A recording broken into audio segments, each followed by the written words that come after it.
Hello guys, ജിതിനാണ്. ഈ ഒരു spiritual buddy.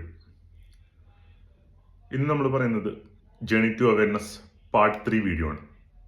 ഇതിനു മുന്നേ പാർട്ട് 1, പാർട്ട് 2 വീഡിയോ ഞാൻ ചെയ്തിട്ടുണ്ടായിരുന്നു. ആ രണ്ട് വീഡിയോസും കാണാത്തവർ ആ വീഡിയോസ് കാണുക.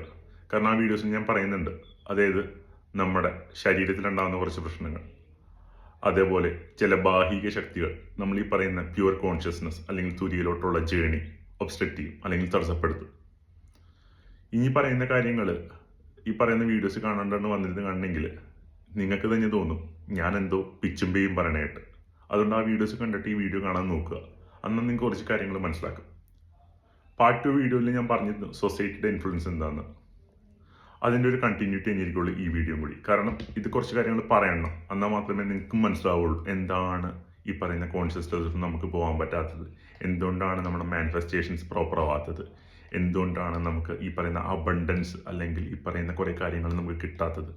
ഇതെല്ലാം കുറച്ച് കാര്യങ്ങൾ നമുക്ക് പ്രശ്നമുണ്ടാക്കി വെച്ചേക്കുന്നുണ്ടാണ്. അന്നത് ഞാൻ പറഞ്ഞിരുന്നു സൊസൈറ്റി അതൊരു ഇമ്പോർട്ടൻറ്റ് ഫാക്ടറാണ്, അല്ലെങ്കിൽ സിസ്റ്റം. നിങ്ങൾ ശ്രദ്ധിച്ചിട്ടുണ്ടോ, നമ്മുടെ സിസ്റ്റം അല്ലെങ്കിൽ നമ്മുടെ സൊസൈറ്റി ഒരു ഇൻ്റലിജൻ്റ് ആയിട്ടുള്ള ഒരാളെയാണ് ഉണ്ടാക്കുന്നത്, അല്ലെങ്കിൽ ഒരു ഒബീഡിയൻ്റ് ആയിട്ടുള്ള ഒരാളെയാണ് ഉണ്ടാക്കിക്കൊണ്ടിരിക്കുന്നത്? ചിന്തിച്ചു നോക്കൂ. ഒരു ഒബീഡിയൻ്റ് ആയിട്ടുള്ള ഒരാളല്ലേ സൊസൈറ്റി ഉണ്ടാക്കുന്നത്, അല്ലാണ്ട് ഒരു ഇൻ്റലിജൻ്റ് ആയിട്ടുള്ള ആളുകളല്ല സൊസൈറ്റി ഉണ്ടാക്കിക്കൊണ്ടിരിക്കുന്നത്. എങ്ങനെ എന്ന് ചോദിച്ചു കഴിഞ്ഞാൽ ഞാൻ പറഞ്ഞുതരാം. ഓക്കെ, നമ്മൾ ജനിച്ച് വീഴുമ്പോൾ തന്നെ നമ്മൾ ഫ്രീ തിങ്കേഴ്സ്, അതായത് നമ്മളെ ഫ്രീ തിങ്കേഴ്സ് ആവാണ്ട് നമ്മളെ കൊണ്ടുപോയിട്ട് ഒബീഡിയൻസിലോട്ട് കൊണ്ടു ചേർക്കുന്നതാണ്. അതായത് നമ്മൾ ജനിച്ച് വീണ് കുറച്ച് നാൾ കഴിയുമ്പോൾ കഴിഞ്ഞ് നമ്മളെവിടെ കൊണ്ട് ചേർക്കുന്നത്? നഴ്സറി കൊണ്ടുപോയി ചേർക്കും, അത് കഴിഞ്ഞിട്ട് അവിടെ കൊണ്ടുപോയി ചേർക്കും, സ്കൂളിൽ കൊണ്ടുപോയി ചേർക്കും. ഈ സ്കൂളിൽ എന്താ പഠിപ്പിച്ചുകൊണ്ടിരിക്കുന്നത്? ഫ്രീ തിങ്ക് ചെയ്യാനാണോ?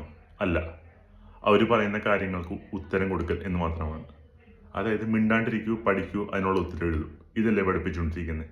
അല്ലാണ്ട് ഫ്രീ തിങ്ക് ചെയ്യാനാണോ? അല്ല, ഒരിക്കലും അല്ല. നിങ്ങൾക്ക് ഇതിനെപ്പറ്റി തർക്കിക്കാം, പക്ഷേ ഇതാണ് സത്യം. ഓക്കെ, കാരണം നമ്മുടെ സൊസൈറ്റിക്ക് ഇൻ്റലിജൻ്റ് ആയിട്ടുള്ള ആളുകളല്ല വേണ്ടത്, അവർക്ക് ഒബീഡിയൻ്റ് ആയിട്ടുള്ള ആളുകളെയാണ് വേണ്ടത്. അതുകൊണ്ടാണ് അവർ ഈ പറയുന്ന കാര്യങ്ങൾ ചെയ്യുന്നത്.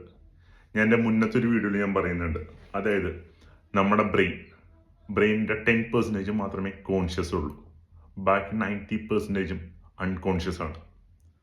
ഈ പറയുന്ന അൺകോൺഷ്യസ് നമ്മൾ ജനിച്ചു വളരുമ്പോൾ തന്നെ ഉണ്ടാവുന്ന കുറച്ച് പ്രോസസ്സാണ്. അതായത് നമ്മൾ ജനിക്കുമ്പോൾ കംപ്ലീറ്റ്ലി കോൺഷ്യസ്നകത്താണ് ജനിക്കുന്നത്. പക്ഷേ നമ്മുടെ ലാസ്റ്റ് സ്റ്റേജ് ഓഫ് പ്രഗ്നൻസി, അതായത് 6 മാസത്തെ ടൈമിൽ നമുക്ക് കിട്ടുന്ന ഫീഡിങ്സ്, അതേപോലെ നമ്മുടെ ആദ്യത്തെ 7 കൊല്ലം, ജനിച്ചതിന് ശേഷമുള്ള 7 കൊല്ലമാണ് ഈ പറയുന്ന കാര്യങ്ങൾ സെറ്റാക്കുന്ന ടൈം ഫ്രെയിം. ആ പറയുന്ന ടൈം ഫ്രെയിമിൽ നമ്മൾ എന്താ ചെയ്തുകൊണ്ടിരിക്കുന്നത്? നമ്മൾ ഫ്രീ തിങ്ക് അല്ല ചെയ്തുകൊണ്ടിരിക്കുന്നത്, നമ്മളെ തളച്ചുകൊണ്ടിരിക്കുന്നതാണ്. എന്നെയും തളച്ചിട്ടുണ്ട്, നിങ്ങളെയും തളച്ചിട്ടുണ്ട്, നമുക്ക് മുന്നേ പോയവരും തളച്ചിട്ടുണ്ട്. ആര് തളച്ചു? പല ബാഹിക ശക്തികളും തളയ്ക്കുന്നുണ്ട്. നിങ്ങൾക്ക് മനസ്സിലാവുണ്ടാവില്ല, പല കാര്യങ്ങളും ഞാൻ പറയുന്നത് നിങ്ങൾക്ക് മനസ്സിലുണ്ടാവില്ല. പക്ഷെ ഒന്ന് ഇരുന്ന് ചിന്തിച്ചു നോക്കൂ. അതായത് ഈ പറയുന്ന കോൺഷ്യസ്നെസ്സിലോട്ട് പോകാണ്ടിരിക്കാൻ വേണ്ടി പല കാര്യങ്ങളും ചെയ്യുന്നുണ്ട്. കാരണം ഈ പറയുന്ന കോൺഷ്യസിലോട്ട് നമ്മൾ എത്തിക്കഴിഞ്ഞിട്ടുണ്ടെങ്കിൽ നമുക്ക് ഈ അബണ്ടൻസ് അല്ലെങ്കിൽ നമുക്ക് ഈ പറയുന്ന കുറേ കാര്യങ്ങളൊക്കെ നമുക്ക് കിട്ടും. മാനിഫെസ്റ്റേഷനൊക്കെ ഭയങ്കര ഈസി ആയി തുടങ്ങും പയ്യെ പയ്യെ. കാരണം നമ്മൾ ഡയറക്റ്റ് കണക്ഷൻ ആവും യൂണിവേഴ്സിലോട്. ഞാൻ പറഞ്ഞിരുന്നു മേളിലൊരു ക്രൗൺ ചക്ര ഉണ്ടെന്ന്. ഈ ക്രൗൺ ചക്ര പറഞ്ഞിരുന്നു ഒരു ആൻറ്റിന കം റിസീവറാണ്. ഇങ്ങനെ കണക്ഷൻ, പ്രോപ്പറായിട്ടുള്ള കണക്ഷൻ കിട്ടിക്കഴിഞ്ഞിട്ടുണ്ടെങ്കിൽ പിന്നെ പരിപാടികളൊക്കെ പടപെട്ടാന്ന് നടക്കും. ഓക്കെ, ഈ പറയുന്ന സൊസൈറ്റി അല്ലെങ്കിൽ സിസ്റ്റം നമ്മളെ ഇൻ്റലിജൻ്റ് ഉണ്ടാക്കാൻ നോക്കും. അത് നമ്മുടെ പ്രശ്നമല്ല, നമുക്ക് മുന്നേ പോയവർ അങ്ങനെയാണ്. നമ്മൾ ഇതിനെതിരെ പ്രവർത്തിച്ചു തുടങ്ങി കഴിഞ്ഞിട്ടുണ്ടെങ്കിൽ അവർ നമുക്ക് ഒരു കാപ്പ അല്ലെങ്കിൽ കുറച്ച് കാര്യങ്ങൾ കുത്തും. അതായത് പൊട്ടൻ, ഭ്രാന്തൻ, അല്ല ഒരു വട്ടാണെന്നൊക്കെ പറഞ്ഞിട്ട് ചിത്രീകരിക്കാൻ തുടങ്ങും. ശരിക്കും ആർക്കാണ് വട്ട്? അവർക്കാണോ അല്ലെങ്കിൽ ഈ കണ്ടിരിക്കുന്ന നമുക്കാണോ വട്ട്? ഞാൻ പല കാര്യങ്ങളും പറയണ്ട എന്ന് വിചാരിച്ചിരുന്ന കാര്യങ്ങളാണ്. പക്ഷേ എന്നെപ്പോലെ കുറേ പേര് ഉണ്ട്. കുറേ പേരെ ഞാൻ ഈ ഒരു ചാനൽ തുടങ്ങിയതിന് ശേഷം ഞാൻ കണ്ടു, സംസാരിച്ചു. പക്ഷെ അവർക്ക് ആർക്കും ഈ പറയുന്ന കാര്യങ്ങൾ വേറൊരാളോട് പറഞ്ഞു നടക്കാൻ പറ്റില്ല. എന്തുകൊണ്ടെന്ന് വെച്ചിട്ടുണ്ടെങ്കിൽ സൊസൈറ്റി അല്ലെങ്കിൽ ഈ പറയുന്ന സിസ്റ്റം അവരെ പ്രാന്തന്മാർ എന്ന് മുദ്രകുത്തും. ഞാൻ അതൊന്നും മൈൻഡ് ചെയ്യുന്നില്ല. കാരണം എനിക്കറിയാം, അല്ലെങ്കിൽ ഇതിന് മേളിൽ ഒരു സംഭവം ഉണ്ട്, എനിക്കറിയാം. അതിനകത്തോട്ടുള്ള യാത്രയാണ് ഈ പറയുന്ന സ്പിരിച്വൽ ജേണി. ഞാൻ ആ ജേണിയിലാണ്. ആക്ച്വലി ഞാൻ എത്തിയെന്നല്ല പറയുന്നില്ല, ഞാൻ ആ ജേണിയിലാണ്. ഓക്കെ. ഇതിനു മുന്നേ നമുക്ക് മുന്നേ കുറേ പേര് പോയിട്ടുണ്ട്. പലരെ പൊട്ടന്മാരും ഭ്രാന്തന്മാരായിട്ടും ഞാൻ ഉൾപ്പെടെ മുന്നേ ചിത്രീകരിച്ചിട്ടുണ്ട്. പക്ഷേ അടുത്തറിയുമ്പോഴാണ് മനസ്സിലായത് ഇവരൊക്കെ പറയുന്ന കാര്യങ്ങൾ സത്യമാണ് എന്ന്. നിങ്ങളതൊക്കെ ചിന്തിച്ച് നോക്കൂ. ഞാൻ പറഞ്ഞിരുന്നു, നമ്മുടെ ഫുഡിനകത്ത് വരെ ഓൾട്രേഷൻസ് ചെയ്തിട്ടുണ്ട്. പല കാര്യങ്ങളിലും ഓൾട്രേഷൻസ് ചെയ്തിട്ടുണ്ട്. കാൽസിനേഷൻ ചെയ്യാൻ വേണ്ടി, നമ്മുടെ ഈ പറയുന്ന ഇന്ദ്രിയങ്ങളെ തടയാൻ വേണ്ടി. 6ാം ഇന്ദ്രിയത്തെ തടയുന്ന പരിപാടിയാണ് കാൽസിനേഷൻ എന്ന് പറയുന്നത്.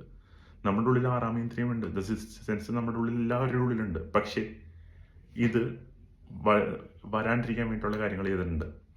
നിങ്ങളൊന്ന് ശ്രദ്ധിക്കുക. നിങ്ങൾക്ക് ഉണ്ടാവുന്ന കുട്ടികൾക്ക് കുറച്ച് കാര്യങ്ങൾ പറഞ്ഞു കൊടുത്തു കഴിഞ്ഞിട്ടുണ്ടെങ്കിൽ നിങ്ങൾക്ക് മാറ്റാവുന്നുള്ളൂ. അതായത് ഈ പറയുന്ന പ്രോസസ്ഡ് ഫുഡ്, വൈറ്റ് ഷുഗർ, അതേപോലെ ടൂത്ത് പേസ്റ്റിലുള്ള ഫ്ലൂറിൻ, അതേപോലെ ഫ്ലൂറൈഡ് അല്ലെങ്കിൽ ഫ്ലൂറിൻ, അല്ലെങ്കിൽ വെള്ളത്തിലുണ്ടാവുന്ന നമ്മുടെ ബേസിക്കായിട്ട് ക്ലോറിൻ, ഇതൊക്കെ ഈ പറയുന്ന കാൽസിനേഷൻസിൻ്റെ ഇൻറ്റൻസിറ്റി കൂട്ടുന്ന കുറേ കാര്യങ്ങളാണ്. ഓക്കെ. ഇങ്ങനെയൊക്കെയാണ് സത്യങ്ങൾ. ഇതൊക്കെ പറയുമ്പോൾ നമ്മളെ ഭ്രാന്തമ്മ എന്ന് മുദ്ര കുത്തിക്കോട്ടെ, കുഴപ്പമൊന്നുമില്ല. പക്ഷേ ഇങ്ങനൊരു കാര്യമുണ്ട്. ഉള്ള കാര്യം ഈ പറയുന്ന നമ്മൾ കണ്ടിട്ടില്ലെങ്കിൽ കണ്ടവർ പലരും ഉണ്ട്. ഓക്കെ. വിശ്വസിക്കുക. കാരണം നമുക്ക് മുന്നേ പോയ പലരും പല കാര്യങ്ങളും ചെയ്തു വെച്ചിട്ടുണ്ട്. എക്സാമ്പിൾ, ഞാനൊരു ഫിലിം കാണിച്ചിട്ടുണ്ടായിരുന്നു. ആ ഫിലിംസിനും പറയുന്ന കാര്യങ്ങൾ ഇതൊക്കെ തന്നെയാണ്. കോൺഷ്യസ്നസ്, അതിനകത്തോട്ടുള്ള ജേണിയാണ് നമ്മൾ ചെയ്യേണ്ടത്. ഓക്കെ. സംശയങ്ങൾ ഉറപ്പായിട്ടുണ്ടാവും. ചോദിക്കൂ, ഞാൻ പറഞ്ഞുതരാം. ഓക്കെ. കുറേ കാര്യങ്ങൾ നമുക്ക് പറഞ്ഞു കൊടുക്കാൻ പറ്റില്ല. കാരണം പറഞ്ഞു കൊടുത്തു കഴിഞ്ഞിട്ടുണ്ടെങ്കിൽ നിങ്ങളും എന്നെ ഭ്രാന്താന്ന് വിളിച്ചോ, അതൊന്നും കുഴപ്പമൊന്നുമില്ല, ഞാനതൊന്നും മൈൻഡ് ചെയ്യുന്നില്ല. പക്ഷേ കുറച്ച് കാര്യങ്ങളൊക്കെ ക്ലാസിഫിക്കേഷനായിട്ട് വെക്കേണ്ട കുറച്ച് കാര്യങ്ങളുണ്ട്. അതാണ് ഞാൻ കുറച്ച് കാര്യങ്ങൾ പറഞ്ഞുതരാത്തത്. അപ്പോൾ അടുത്ത വീഡിയോയിൽ കുറച്ച് കാര്യങ്ങളോട് ഞാൻ പറഞ്ഞുതരാം നിങ്ങൾക്ക്. എന്നിട്ട് ഒരു 2 വീഡിയോ കൂടി ഞാൻ ചെയ്യുള്ളൂ ഈ പറയുന്ന കോൺഷ്യസ്നെസ്സിനെ പറ്റി. കാരണം പലർക്കും ഈ ടോപ്പിക്ക് ചിലപ്പോൾ പിടിക്കുന്നുണ്ടാവില്ല. അവർക്ക് വേണ്ടത് കുറച്ചും കൂടി വേറെ കാര്യങ്ങളാണ്. അതും എനിക്കറിയാം. അതും ഞാൻ പറഞ്ഞു കൊടുക്കാം. Don't worry. അപ്പോൾ അടുത്ത വീഡിയോ കാണാം ഗൈസ്. ബൈ.